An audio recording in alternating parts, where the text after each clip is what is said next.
110 divided by 2, here 2 is a divisor, so we need multiplication table of 2.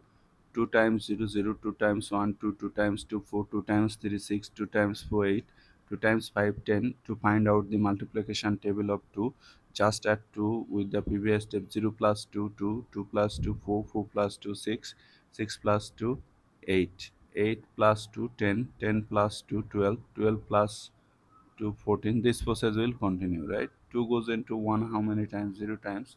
As 1 is less than 2, 0 times 2 0, subtract, you are getting 1, bring down the next digit.